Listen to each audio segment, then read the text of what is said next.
Невсот наликува на сокол. За да го припитомат, го затвораат во затемнета просторија.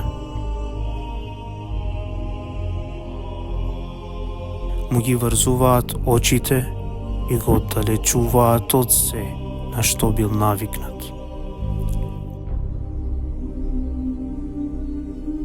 Потоа, малку по малку, му даваат месо, додека го хранат од рака или го повикуваат. Соколот на почетокот се однесува диво и заштитнички и постои голема опасност човек да биде изгребан, каснат или нападнат на некој начин од соколот.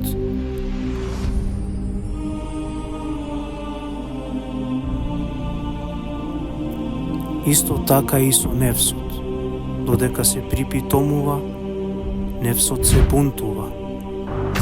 Предизвикува внатрешни борби, го турка човекот кон гнев, гордост, очај или лицемерие.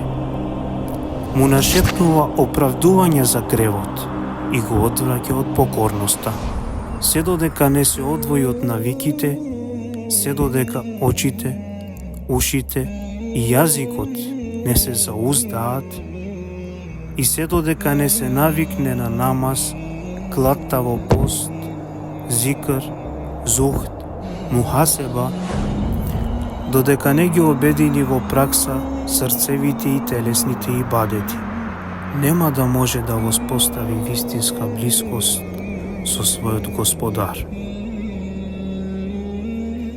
Тоа е тежок и болен процес за невсот, исто како што му паѓа тешко на детето кога се одвојува од мајчиното млеко.